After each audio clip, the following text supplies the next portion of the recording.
کسی مذہب، کسی مسلک، کسی کے گھر جو بچہ پیدا ہوتا ہے اس کی پیدائش فطرت پر ہوتی ہے۔ فطرت کیا ہے؟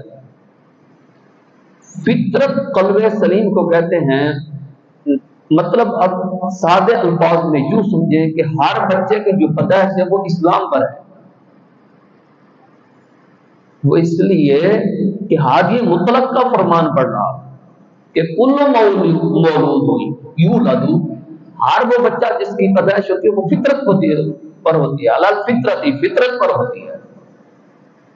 فرمایا کہ ابواہ، اس کے ماں باپ جو ہیں وہ کیا کرتے ہیں؟ یحودانی، اس کو یہودی بناتے ہیں، او ینصرانی، اس کو نصرانی بناتے ہیں، او یمجسانی، اس کو مجوسی بناتے ہیں۔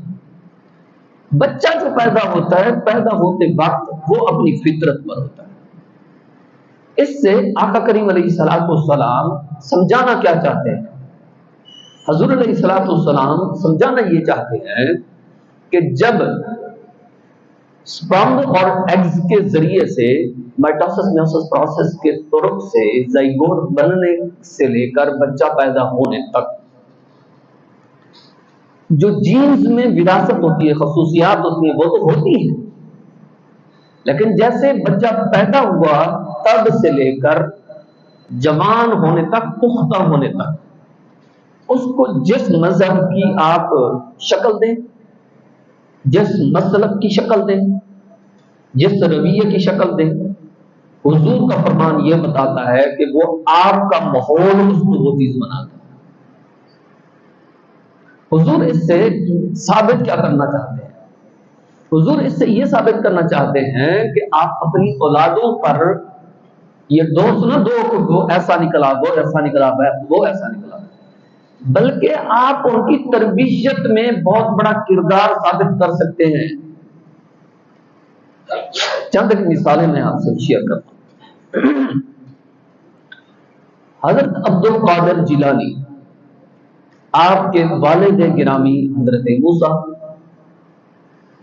اللہ کے ولی تھے، زہد، تقویٰ، پرہیزگاری کا کلائمیکس تھا، عروج تھا۔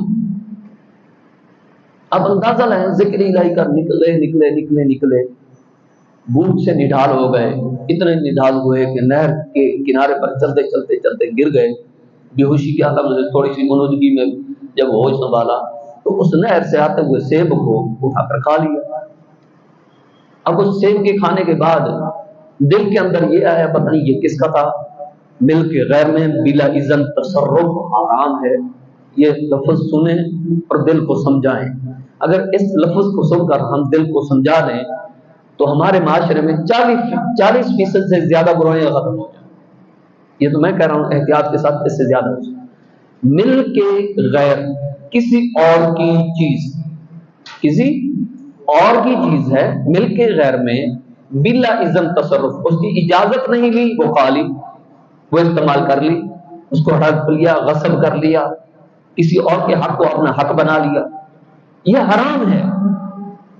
اس جملے کو یاد کیجئے گا، مل کے غیر میں، بولیے مل کے غیر میں، دوبارہ مل کے غیر میں بلا اذن تصرف حرام ہے۔ اس کو دوبارہ پڑھنے تک یہ یاد ہو جائے، مل کے غیر میں بلا اذن تصرف حرام ہے۔ اب اس کو آپ سمجھ بھی چکے کہ کسی اور کی چیز تھی، کسی اور کا حق تھا، آپ کا تو تھا ہی نہیں، میرا حق تو نہیں تھا، میری چیز بھی نہیں تھی، تو میں نے اس کی چیز کو لیا اور استعمال کیا، یہ حرام ہے، اور حرام میں پتہ نہیں ہے، آپ اس کے مالک ہی نہیں ہے، کیسے استعمال کر رہے ہیں۔ اب جب حرام کا لقمہ اندر جائے گا تو وہ تو معاملات بگڑ جائیں گے سارے۔ تو اسی طرح حضرت موسیٰ نے دیکھا کہ یہ جو میں سیب میں نے اٹھا کر کے کھا لیا ہے، جب تو مل کے غیر تھا، میرا تو تھا ہی نہیں۔ اب چل دیے، چلتے ایک باغ میں گئے، دیکھا باغ میں سے نہر گزر رہی ہے، اس کے مالک سے پوچھا اور ساری یہ پیچھے سے کہانی بیان کی واقعہ۔ اس کے مالک وہ ان سے بھی بڑے اللہ کے ولی ہیں، انہوں نے کئی سال تک کہا کہ اس ایک سیب کے عبادتوں نے میرے پورے باغ کی رکھوالی کرنی ہے اور اس کا دیکھ بھال ہم نے کرنی ہے، تب آپ کو معاف کروں گا۔ اب وہ رکھوالی کرتے رہے، کام کاج کرتے رہے، پانی ڈالتے رہے، باغ کی سارا کچھ ہوتا رہا۔ انہوں نے کہا حضور معاف کر دیا؟ کہا نہیں، ابھی نہیں معاف کیا، تھوڑا سا اور کام ہے۔ میری ایک بیٹی ہے، آنکھیں نہیں اس کی، ہاتھ اس کے پاؤں سے، اب یہ ساری سی بات بیان کر دی، اب بتائیں۔ انہوں نے کہا ٹھیک ہے جی، مجھے قبول ہے۔ اب مجھے ایک سیب جو میں نے اٹھا کر کے بلا اذن بغیر پوچھے جو میں نے ایک سیب کھایا ہے، اس کے عوض یہ سب قربان ہو رہا۔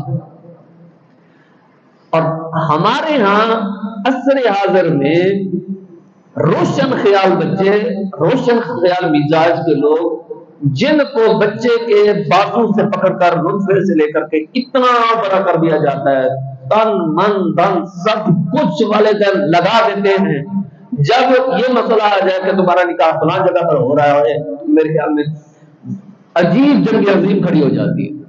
ہمارے اسلاف کہاں تھے، ہم کہاں موجود ہیں؟ ایک سیب کے عوض اللہ کا ولی، اب دیکھیں تو صحیح، اب فرما دیں جی نکاح ہو چکا۔ جب نکاح ہوا تو اب دلہن کے پاس گئے، جا کر کے دیکھا تو آنکھیں بھی سلامت تھی، ہاتھ بھی سلامت اور خوبصورت۔ انہوں نے کہا حضور وہیں سے واپس آ گئے، حضور جس سے نکاح گیا وہ تو نہیں ہے؟ فرمایا وہی ہے۔ آنکھوں سے نبی نے اس لیے کہ اس نے کسی غیر محرم کو دیکھا ہی نہیں ہے زندگی، ہاتھوں سے مفروض اس لیے اس نے کسی غیر محرم کو ہاتھ ہی نہیں ملا ہے، ٹانگیں اس لیے بتایا اس نے کبھی اپنی دہلیز سے باہر قدم رکھا ہی نہیں۔ مطلب ہمارے اسلاف میں یہ تربیت کی۔ اب اس جوڑے سے جو پیدا ہوا بیٹا، اس کا نام عبد القادر جیلانی، غوث پاک رضی اللہ تعالی عنہ، اب ان کو تربیت دی جا رہی ہے، تربیت کی عادت دی جا رہی ہے، بیٹے پڑھنے جا رہے ہو کبھی بیٹے جھوٹ نہ بولنا۔ اب اس تربیت کا اثر کیا ہوا، یہ سادے الفاظ میں بتا رہا ہوں، حالانکہ میں قرآن تفسیر الحدیث یہ ساری چیزیں کر سکتا، ہو سکتا ہے وہ سمجھ نہ آتی، یہ ساری چیزیں آسان سمجھ آتی ہیں۔ اب 40 اشرفیاں سیدھی کپڑوں میں راستے میں جاتے ہوئے قافلے میں جب ڈاکو راہزنان پڑے، سبھی کی تلاشی کرتے ہیں، اس سے پوچھتے ہیں بتاؤ تیرے پاس تو کچھ ملا تو نہیں، کچھ آیا تو نہیں؟ اس نے کہا ہاں 40 اشرفی ہیں، بار بار تلاشی کرتے ہیں۔ آخر اس نے کہا بتاؤ کہاں ہیں؟ بتا دی یہاں پر ہیں، یہ دیکھو۔ تو ان کا راہزنوں کا جو بڑا تھا اس نے کہا بیٹے یہ بتا کس چیز نے، ہم تو اتنی دفعہ کر چکے، کس چیز نے تمہیں ابھارا کہ تو ظاہر کر دے، تو سچ فرما دے؟ اس نے کہا حضور اور تو کچھ نہیں، جب گھر سے نکلا تھا نا میری اماں نے مجھے بولا تھا عبد القادر کبھی زندگی میں جھوٹ نہیں بولنا، اس لیے میں نے جھوٹ نہیں بولا۔ تو راہزن کے دل پر یہ بات بچے کی اتنی اثر کر گئی، اس نے کہا یار کیا بات ہے، تو ماں کا کہا مان رہا ہے، میں رب کا کہا نہیں مان رہا۔ آج سے راہزن نے توبہ کرو، اسی وقت سے توبہ کرو۔ یہ والدین کی تربیت کا اثر ہوتا ہے۔ میں نے حدیث رسول صلی اللہ علیہ وسلم پڑھنے کا شرف حاصل کیا تھا کہ کل مولود یولد علی الفطرۃ، ہر بچہ جو ہے وہ فطرت پر پیدا ہوتا ہے۔ اب وہاں اس کے والدین یحودانہ او ینصرانہ او یرجسانہ، یہودی بناتے ہیں، نصرانی بناتے ہیں، وغیرہ وغیرہ۔ میں ایک مثال آپ سے شیئر کرتا ہوں۔